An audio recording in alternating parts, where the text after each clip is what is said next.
From LinkedIn News, I'm Leah Smart, host of Everyday Better, an award-winning podcast dedicated to personal development. Join me every week for captivating stories and research to find more fulfillment in your work and personal life. Listen to Everyday Better on the LinkedIn Podcast Network, Apple Podcasts, or wherever you get your podcasts. Did you know that small and medium businesses make up 98% of the global economy, but most B2B marketers still treat them as a one-size-fits-all? LinkedIn's Meet the SMB report reveals why that's a missed opportunity and how you can reach these fast-moving decision makers effectively. Learn more at linkedin.com/meet-the-SMB. Hello, my friend, and welcome to another exciting episode of Negotiate Anything. Thanks for joining us today. With over 10 million downloads and listeners from more than 180 different countries, it's dedicated listeners just like you who have made Negotiate Anything the #1 negotiation podcast in the world. I'm your host, Kwame Christian. I'm a business lawyer, mediator, author, and the proud CEO of the American Negotiation Institute. Now, before we get into today's insightful conversation, I have a golden opportunity for those of you who recognize the power of negotiation in your professional lives. Have you ever found yourself wishing that you could navigate those high-stakes conversations with more confidence? Or perhaps you're looking to empower your team with the art of persuasion and conflict resolution. At the American Negotiation Institute, we've crafted specialized keynotes and workshops tailored for those very needs. We've transformed the negotiation skills of professionals worldwide, and we're eager to do the same for you. We believe the best things in life are on the other side of difficult conversations, and our goal is to help you improve your lives and the lives of those around you, one difficult conversation at a time. Don't let another challenging conversation leave you second guessing. Click the link in the description to discover how we can help you find confidence in conflict, negotiate better deals, and have stronger relationships. Because in the world of business, every conversation counts. And now, without further ado, let's jump into the interview. James, thanks for joining us today. I'm excited to be here, my friend. Yes, I'm excited to have you. I am excited to have you. So how about you get us started by telling us a little bit about yourself and what you do? So I'm a chiropractor by trade, but in 2019, after being in practice a number of years, I launched into sort of the online education space, working with practitioners and clinic owners to help them get more serious about business and really start to turn their practices from liability into asset. And it sounds a bit cheesy, but the reality is that most health professionals, we didn't think to ourselves, I'm going to get into business, so let me go and study for 5 years about the human body, right? They were practitioners, and then they fell into business because they wanted to get more control and make more money. And so then they get into it and they go, holy crap, I don't know how this stuff works. I'm going to pretend I do because I've got a facade to keep up. But deep down, it's like, I don't know how to market. I don't know how to sell. I don't know how to do operational systems. I don't know how to build a team. And so I formed practiceowner.com, and we've worked with over 500 practices in about 15 countries, corrective care practices. So I'm talking functional medicine, acupuncturists, nutritionists, that kind of thing, where they're solving a problem with a client over a period of time. And we've helped them to add about 60 million in annual revenue collectively, and free up more hours, hire people, and build sort of a business that affords them their lifestyle that they want. Oh, that's so exciting. That's so exciting for a number of reasons. So my dad is a doctor. He's a surgeon. He also had a practice that he established. My wife is a doctor, and she wants no part of starting her own practice for the reasons that you described. So it's so interesting for me to see the other, your side of this too, because you're right. You have a lot of people who are practitioners or specialists in whatever industry they happen to be in. And then it seems almost intuitive. Well, great, start a business. But then they don't realize oftentimes that it is a completely different skill, right? And I remember running into that myself too, because I'm like, hey, I'm a business lawyer. I work with businesses. I can start my own business. That's not how it works. So, so yeah, there are challenges. So I'm glad we have experts like you stewarding these professionals along the way. It's like the trap that people fall into is just because you're good at something doesn't mean that you're going to be good at selling it and then running the business part. Like You might be great at making cakes. Doesn't mean that you're going to have a successful cake business just because you like making cakes and some people like eating your cakes. There's a whole other set of skills that need to be hit. And for practitioners, there's sort of 5 of them. Like, I don't want to dig too much into this necessarily, but there's 5 pillars that we see.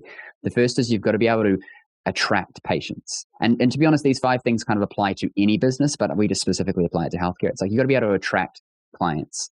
You've got to be able to convert clients into some kind of, for us, it's a treatment plan. Or if you're doing, whatever you're doing, it's some kind of plan that isn't a commoditized sort of session to session thing, right? Like if you're let's say an easy example, let's say you're a surgeon, right? You don't say, okay, well, I'm going to, I can cut a little bit of the tumor out. I can maybe give you 1 stitch, right? Like, you don't get to tell me, the surgeon, how much of what needs to happen. It's determined because that's what's required to get the outcome. So if you're a mechanic, it's not like, well, I can give you a little bit of gas. I can maybe do 1 tire. It's like, dude, your car is broken. Here's what needs to be fixed so that you can get what you want, which is a car that runs and doesn't break down in 2 days. So being able to actually sell people or convert them into a plan. The third part is retaining them in that plan. So in healthcare, we think that if I'm just good and a client has a problem and they've come to me for a solution and I just tell them what to do, they'll just do it. The reality is that most problems, the person wouldn't need you if they were to have followed through with something at some point in time, right? Like if you're overweight, if you've got chronic pain, if you've got some sort of lifestyle disorder, unless you've been hit by a car, probably there were problems that you didn't change. And when you saw someone or sought information about it, you didn't follow through. And that accumulated over time to where you are now in a lot of pain, saying, I've had pain for 15 years, but I need you to fix me today. So for us, it's how do we retain a client in the thing that we enroll them in the first place? And then that'll get you full. But unless you develop operational systems and you focus on team growth, you will be in a job that you don't get paid holidays for. And you don't get paid if you don't work. And that's what a practice is. And so that's kind of the approach we take people through, is making sure that they've got all 5 of those dialed in so that they don't have a job that doesn't have benefits, which is most practice owners who are trying to run businesses. Yeah, you're spot on, man. I'm with you. And as I'm going through these 5 pillars too, what I'm realizing is that there are persuasive opportunities embedded within each of these stages, which is fascinating. So for the listeners who let's say they're not practitioners who are starting businesses, they might be very settled in their careers and happy with it. The reality is that anybody listening to this can learn from the skills that you teach your clients when it comes to running a successful practice. And so when you think about it through the lens of negotiation, difficult conversations, communication, whatever it happens to be, where would you say are the most difficult conversations that happen for your clients? As cliche or cheesy as it sounds, I'd say the first difficult conversation is with themselves, to realize I don't know this and I need to seek someone who does, who can show me, because we're all under the illusion that we can just figure it out on our own, as if there's some kind of valor or glory or whatever in doing that. The truth is that it's stupid to think, hey, I'll just figure it out on my own. Like, why the hell would you do that? Right? Like, I'm not going to figure out how to build a car so that I can have a car so I can go down the road. Like, the first thing I'm going to do is I'm going to go, well, do I even need a car? Second thing is, can I just get an Uber? And third is, I might as well go out and buy a car, right? Like, I'm not going to, that would be my order of thinking, not let me go and figure out how to create a vehicle from scratch. And even in doing that, like I have a Tesla, right? And somebody told me, well, James, that this is all just Mercedes, whatever this thing here. And I was like, cool, man. Like, I just like my car, right?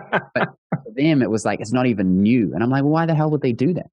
Elon Musk is not trying to build this fancy car that's unique and amazing. He's trying to take over the industry with electric vehicles and make it the norm. Before that, electric vehicles were horrible. And now he's made them mainstream. That was the intention, right? And now everyone is now making electric cars. Whereas 15 years ago, everyone was saying, oh, this is crap and no one wants electric cars and blah, blah, blah. Now they're all making electric cars. Why? Because he changed the industry, because he focused on his outcome. So to kind of go back, like, you got to have that conversation with yourself and say, what am I actually wanting? What do I want? Why do I want it? And get really emotional about it. What must I do? Like, what needs to be achieved for me to get that thing, the steps, if you will? And then how am I going to go and solve them? So I learned it from Tony Robbins. It's, I forgot what he called it, but basically it's like you get stuck with how. And everybody says, I want $1 million. So how am I going to make it? And you're like, well, I don't know how. Shit, I'll just stay in my job. Or I want a pay rise, or I want a better relationship with my wife or my kids, or I want whatever. I want to look like Arnold, right? How am I going to do it? You can't answer how, because if you knew how, you would already be doing it. So, and even if you know the technical steps, knowing and doing are different. And so if you know how but are not doing it, you don't really know how, because there's a block that's in the way. So having that hard conversation allows you to go, I want a pay rise. That's what I want. This is why. I have all these emotional reasons as to why I must get a pay rise. What has to happen for me to get a pay rise? Well, I have to be more valuable, or at least perceived more valuable to my employer. I have to go out and, probably they need to notice me. They need to see my value. I probably need to ask for it, right?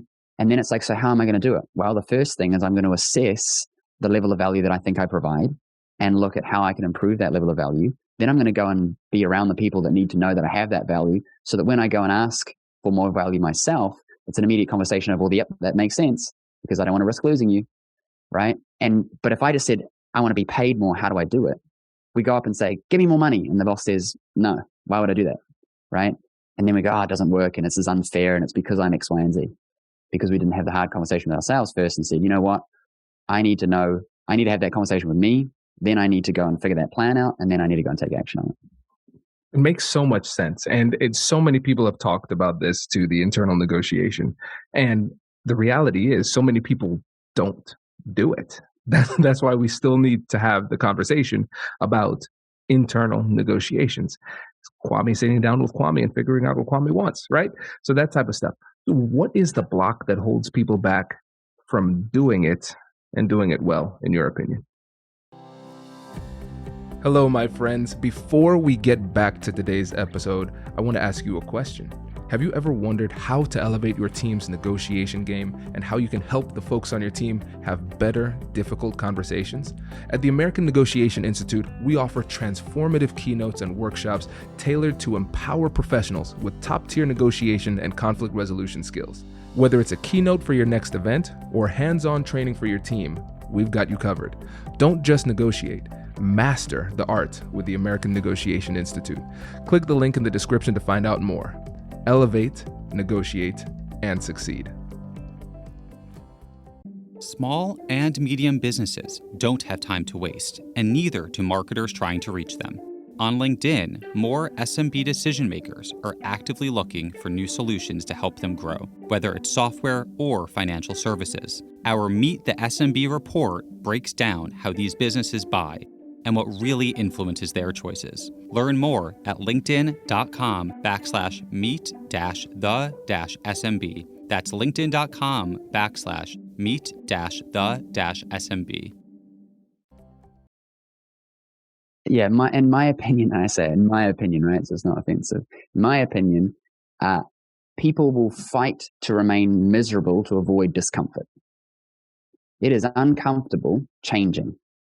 So what am I going to do? I'm going to justify to maintain my current position, because even though I am miserable, it's too uncomfortable to go and do those other things, to think about those things, to realize I'm not actually enough to be worthy of a pay rise, because my value is right. Like that, for example, back to that analogy, they say that, you were best suited to the job that you got promoted from last, right? You were amazing and you got promoted. Why haven't you been promoted since? Because you suck. You should have been back where you were. You know what I mean? Like that. And that's harsh, because it's kind of like, it's the truth. Like, you were so good. I thought, man, this person's amazing. I'm going to promote them. And I haven't got another promotion in 10 years. Either there is no more promoting, or I haven't been amazing enough at this position to go to that next one. So for me, it's like, well, okay, so what would I need to do to get that? And we have that internal dialogue. And then we go, okay, it's going to be uncomfortable. Am I willing to push through that? So it's the reason why the 1% in any group have all of the cake and whatever it is, because they're willing to do the things that the 99% aren't and push through that discomfort to allow them to achieve the result on the other side, right? Because they're not just looking and going, this is hard, this sucks, and making excuses. They go, what I want and why I want it is far more, if I don't achieve that, it's far more uncomfortable than any discomfort that I'm going to have to go through the short, medium, and long term to achieve that thing. And so they are unwilling to remain miserable, and they will push through that discomfort. It makes a lot of sense, and it's so interesting too, because like we said, not nobody, few people do this. But the people who do, they get better results. And I think a big part of it is the fact, like you said, it's uncomfortable. It's uncomfortable to create change, but it's uncomfortable to have this conversation with yourself and then stumble upon some really sometimes dark, maybe troubling or hurtful realities about ourselves, right? And a lot of times people don't go through this introspective process because it simply does not feel good. That's why. And so they say, all right, you know what? Let me not do that. Let me not open that door again. And then they find themselves kind of stuck in that same spot. Yeah, 100%. Yeah. Now, one of the things you talk about is an outcome-focused mindset.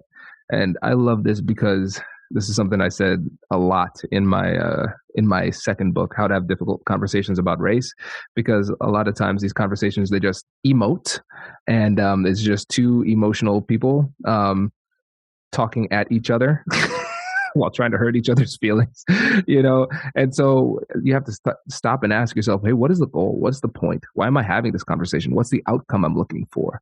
And so it's great that I saw that in our preparation document too, because the outcome focused mindset, it has benefits outside of difficult conversations. So when you're thinking about it within your business and the coaching that you do, what does outcome focused mindset mean to you? So I'll set this up.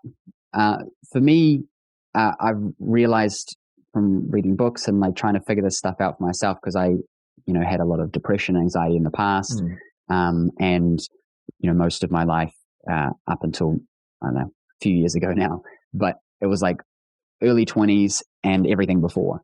And now looking at it and I've got kids and I'm being a role model and I'm trying to achieve bigger things and all this kind of stuff, I sort of started to realize that the purpose of life is the enjoyment of time passing, right? Like time is going to pass. I don't know how much time I have. It'd suck if I got hit by a bus tomorrow and I only had today and I didn't enjoy today. And so this kind of stoic sort of philosophy for me, looking at that, is my bank account of time is being spent. I can't control that. I can only control where it's being spent. And how I feel about the spending of that time. And so focusing on the fact that I've got a finite amount of time, but I don't know how much of that is, like, at what point is finite, right? And then enjoying that passing of time. And so if I link it to, outcome mindset, for me, it's like, so therefore, what is my outcome in any particular situation? My focus. There has to be an outcome. Otherwise, I am allowing time to be spent and I have no control over it. My outcome could be as simple as just enjoy the time that I have with my kids today. I'm at my friend's house. Enjoy the time there, build connection. But I'm trying to think about how I'm spending the time without it controlling me and creating an opposite effect of anxiety about, oh my God, I'm not spending my time properly. But just being aware of, what? There needs to be an outcome for this. Otherwise, why am I doing it? Right? If I'm with my wife on a date, but then I'm on my phone the entire time, why was I on the date? And why didn't I just get the work done more efficiently and then spend the time with the wife more efficiently? Right? Like, people say, I'm present with my kids. It's like, but you're not really. You'd be better off having been at work and actually done work properly, and then being with your kids for 1 hour and done it properly, than you would have for 3 hours of not doing it properly. And so, because being present is not just being present, it's being present, right? So for me, it's like, what's my outcome? in any particular situation. So I can maximize the spending of that time in an efficient way that I'm enjoying the passing of it. And the other side of that is growth. If I'm not aware of my outcomes, then I'm not able to further improve myself and grow and realize more things. Like when I started doing a podcast, I sucked at it, and then I got really good, and then I was able to come on shows like yourself because people knew who I was, and I had other cool guests, and so then you would say, hey, it'd make sense to bring James on, and so then I started thinking about it. I'm like, I want to be able to have a conversation with Elon Musk. Let's say Elon is not going to talk to me until he can justify doing so, because the passing of his time is so valuable that he can't talk to everybody. So I've got to be able to create growth that would allow me to have new experiences in the future that I never thought possible today, but I know through that outcome-focused growth that I will be able to create things in the future. So for me with the podcast, for example, like I got to talk to people like yourself that I would never have previously thought about being able to do so, because I went up the ladder, so to speak, in my growth. And it comes down to a funny meme that I saw. It was somebody had asked, like in the comments of social media, they're like, vampires are always so rich. Like, how do they make their money? And somebody commented underneath, and they were like, if you were born in 1730 and you ain't rich in 2020, just walk into the sun. And the point being that, like, with that amount of infinite time, just doing some stuff towards something, you're going to get some growth. And if it takes 300 years, you can't get any money, like, you are doing something wrong. And so for me, I laughed and I looked at that and went, that's true. Now, I don't know how much time I have, but I'm going to negotiate with myself, if you will, to make sure that I'm focusing on the enjoyment of time passing and growth. And both of those things for me means knowing my outcome in any situation, even if it is just to enjoy myself in the present moment, to learn something about one of my kids that I hadn't realized before, or to build a deeper connection with a friend, not always make money or, whatever. This is great. I love this too, because it ties perfectly into the first point, right? Where we're talking about the first negotiation that we have to have is with ourselves. And then once we have that negotiation, we see value in what it is that we're going to do next. Our next steps should be made with some level of intentionality, right?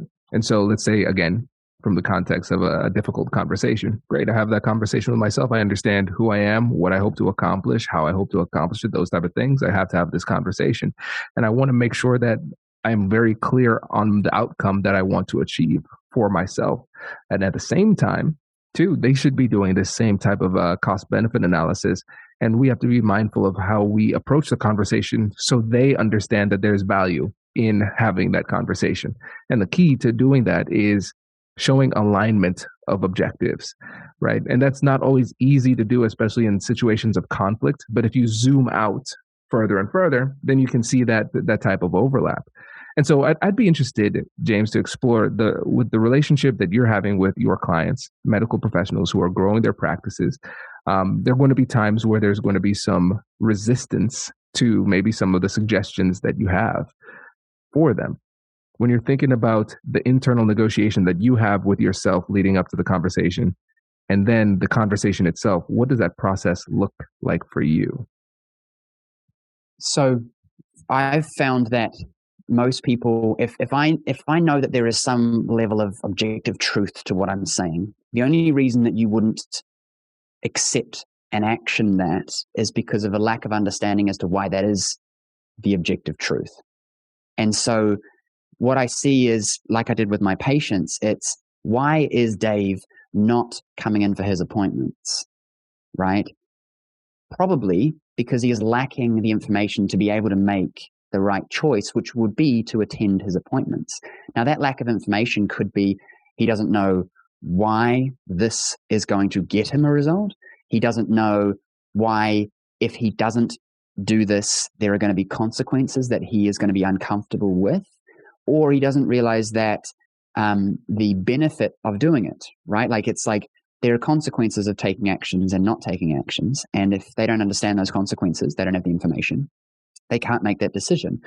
If I don't know that if I keep smoking, I'm very likely to get cancer and that's going to suck, then I'm going to just keep smoking because the benefits of smoking outweigh the negatives of smoking. If I understood that having cancer is going to be so horrible that even if my chance is low, I really just don't want to have cancer because I can embody that experience today instead of 20 years from now, then I'm probably going to stop smoking, because even if I may not get cancer, the risk reward benefit is very much not in my favor. And so I'm going to change, right? So I'm knowing the problem, and I'm knowing the outcome, and I'm knowing the solution fits that journey that I'm trying to take from solving my problem to getting what I want. And so I realized, okay, they're probably missing some information. Some of that information is because I might not have communicated that in a way, first of all, communicated it at all. B, communicated in a way that made sense. Or C, communicated in a way that aligned with their internal understanding of what's going on too. So it's a matter of figuring out, okay, so what does this person want? So they can understand, and where are they right now? So they can understand that the information I'm providing them is the vehicle for them to get what they want, which is an outcome being both positive and reduction of the negative, whatever they're currently experiencing. So if I'm like, you need to raise your prices, and the person says, no, but I don't want to do that. If I don't say why, and then they don't tell me what they believe, I can't then mold that and go, okay, but you understand X, Y, and Z. You haven't raised your prices in 3 years. Based on that, you're actually losing money because of the purchasing power from inflation. And they go, oh, shit, didn't think of that. I'm like, yep.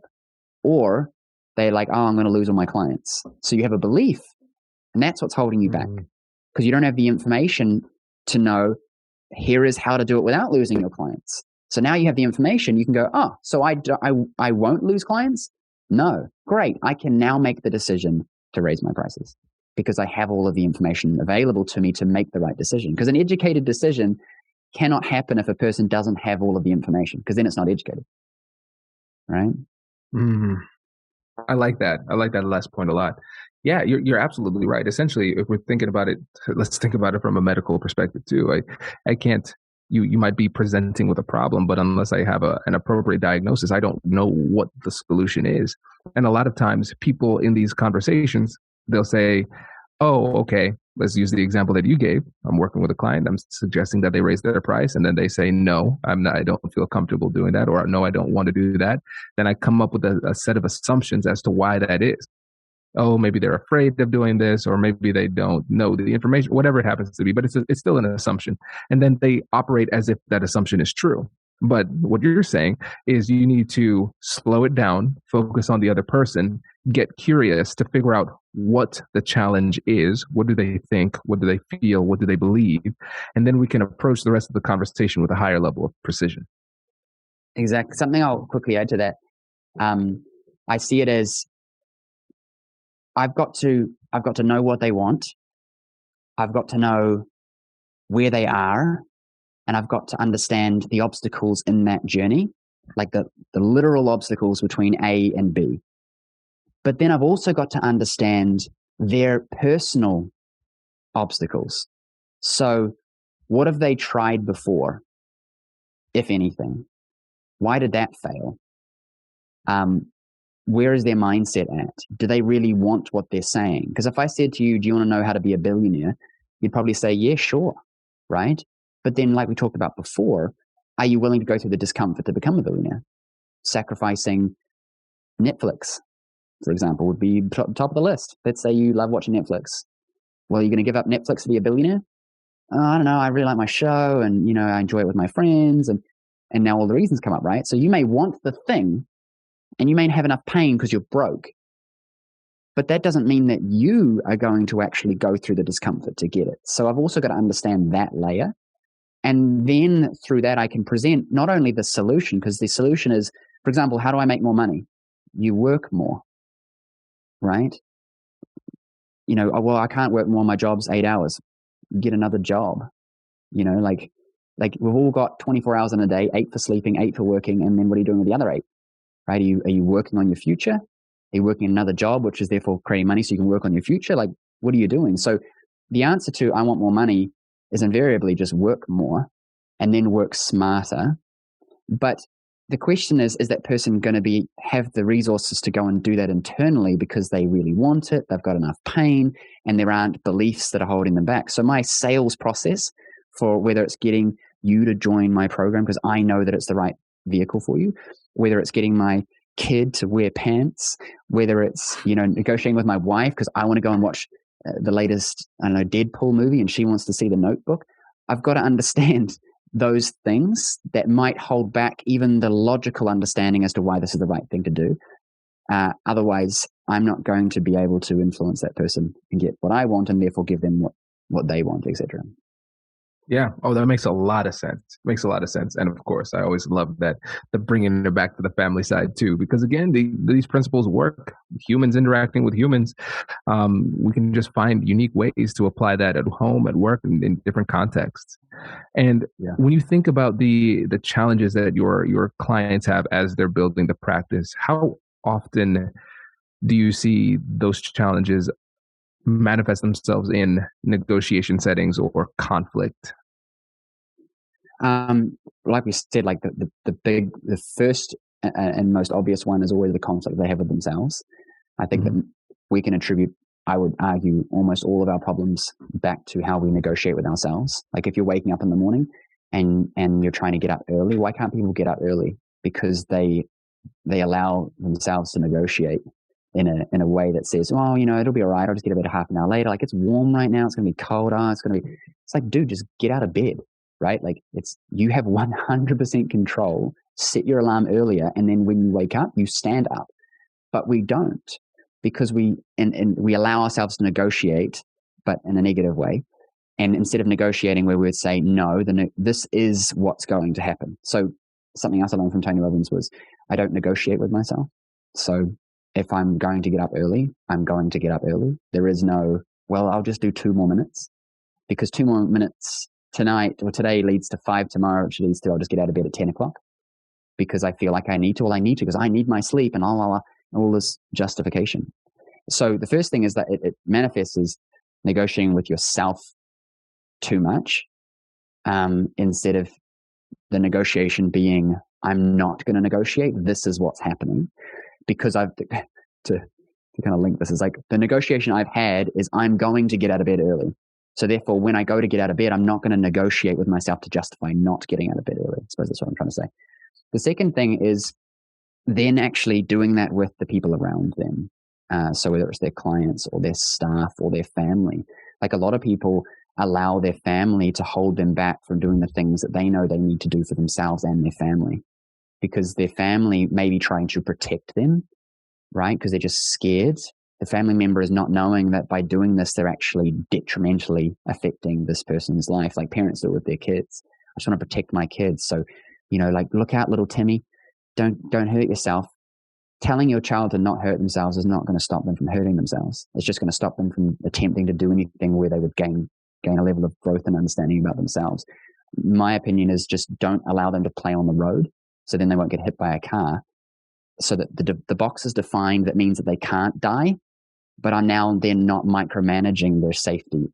I've just created the box that means that they would be safe, but they can still hurt themselves a little bit. They need to run and fall over to learn, but not run and fall over and get hit by a car, right? Like create the container of safety. So, but what we do is we have our own anxieties and we put them on our family members, right? Your mother might say, oh, don't, you shouldn't be investing in this. You should be, you should just have a job. And it's like, thanks, but I'm going to go and do what I need to do, right? And so we allow our family members to dictate. We don't have in those hard conversations. Our spouse is a big one. A lot of us are working from home more, and we're allowing our families to come in and disrupt what we're working on, because there's this, like with my kids and wife, for example, when you first start working at home, there's this feeling of, well, dad's home, so I can just go and be with dad. And the reality is, if I was leaving and going to work, you wouldn't be coming to my workplace and disrupting the flow. You wouldn't be ringing me every 5 minutes and disrupting the flow. So we're not having those hard conversations and negotiating, defining the boundaries that need to be set for us to achieve things. And then for me, once you've kind of rolled that out, it comes back to you again to go to the next level and to have the next level of negotiation and establishing of outcomes for yourself so that you can face the new obstacles. So if someone is listening to this and they're stuck, it's like negotiating with yourself to begin with, to just do the things that you need to do. And then you'll notice barriers with friends, family, clients. And then you'll come back, once you solve those, you come back to you to negotiate up to the next level. And then you'll face the new obstacles, and then the next level and the new obstacles. That's kind of the way that I visualize it. I love that. Yeah. Because again, it builds on what we talked about before, internal negotiation. And I love the fact that you focused on those negotiations we have with the people who are closest to us, families, friends, loved ones, those type of things, especially when you're trying to do something big, something risky, something scary, like starting a business. I remember one time I was doing a coaching session with somebody, and they were trying to figure out how to negotiate these deals for investment in their organization for their new company. Great, cool. So tell me about the deals. Tell me about the setup with your team, all that type of stuff. And then they talked about the fact that their loved one, the fiance, was on the team, but she was like part of the leadership team. She needed a piece of equity as well, and then considering the equity with the investors. And I was like, listen, the most important negotiation you need to have is with her. You need to get that settled down first before you start bringing in other people, because again, this is a relationship you're going to have regardless of the business. That needs to be set, and if you don't handle that, it's going to be very draining regardless of the direction of the business. The business could be going well, but if it doesn't work out, that's if the business doesn't work out, you still want to have the relationship, right? That's really important. And people often overlook it. So in the business world, still, we might focus on our clients, we might focus on our colleagues at work, but we still need to be taking care of the negotiation with ourselves first. And then secondarily, we have to have those difficult conversations with family members, establish boundaries, get buy-in, those type of things. And it makes every other difficult conversation easier. Not completely easy. You're strong, but it kind of like it. It's like if I'm made of paper and I'm walking past things that have splinters in them, it's going to tear the paper, right? And I'm going to be trying to negotiate with the wood and the leaves, and because everything, I'm paper and I'm just going to tear because I'm soft. If I've solved me first and now I'm steel, I'm diamond, the leaves and the twigs and the wood doesn't affect me, because those little spikes that might be on the splinters on the wood, I just graze past them and now it's all smooth because I'm the diamond. Right? Like, I think that's a good way to think about it. It's like I've done the work here. So when I go out there, those things, A, don't affect me, and B, just get smoothed down straight away. Like, life's much harder when you're trying to negotiate, for example, a pay rise, if you have no value of yourself. Because when you show up, why would I perceive that why would I randomly just decide to pay you more money? That money could have been put towards something else that creates growth. As a business owner, I'm looking at everything as an investment. So if I'm going to pay Stacy 10 grand a year more, am I getting a multiple on that as a return? That return could be keeping Stacy, because losing her would be way more expensive than the extra 10 grand a year I'm paying. It could be because she's learned a new skill set, and now I'm able to gain an extra 50K a year return on that extra 10K that I'm paying her. But if I'm getting no gain, because it doesn't really matter if you leave and you're not giving me anything that I'm going to create a multiple on, I'd be better off hiring someone else for the same wage as you and using that 10 grand on marketing or on getting a software, because it's an investment. We're in business, we've got to, have our humanity, but it's an investment. I'm hiring a person to solve a problem or to facilitate something. And so if that investment is not returning, it shouldn't exist in the business, Exactly. So exactly. Right. No, it makes a lot of sense. And again, seeing that value in yourself, solidifying that for yourself before you go forward, makes you more confident, and confidence by itself is a lot more persuasive too. So that's important too. Well, I know we're coming up on time. I want to be respectful of time here, but before you go, can you remind the listeners again about your company and your podcast and how they can get in touch with you? So if you check out practiceowner.com, you can find out all the information. But we work with practitioners and clinic owners who are doing corrective care. So if you're offering session-to-session services and you're wanting to look at doing more programs of treatment, or you're a massage therapist and you work with someone for a series of visits, we can show you the 5 pillars of successful practices that we've found working with over 500 of them. And we teach and train you and mentor you through patient attraction, patient conversion, patient retention, operational systems, and team growth, so that you can build a business, that means you get the benefits of that business. Because if you negotiate with yourself and have a hard look, you're probably running a practice that is a job with no benefits. And so if you're interested in learning about how you can do that and make more money, help more people, have more time freedom, check out practiceowner.com. Love it. James, thanks so much for joining us. Really appreciate it. I appreciate you, dude. This was heaps of fun. Congratulations! You've just joined an elite club. By listening to a full episode, you're now officially on the Negotiate Anything team. So welcome aboard. What most team members do is they subscribe to the podcast because that allows them to automatically get the latest episodes of the show. The best things in life lie on the other side of difficult conversations. Keep learning, keep practicing, and keep getting better. Your relationships will improve, your career will soar, and you'll have the confidence you need to get the most out of these crucial conversations. Again, thank you for joining the team. We're excited to have you, and I will see you in the next episode. I'll catch you later.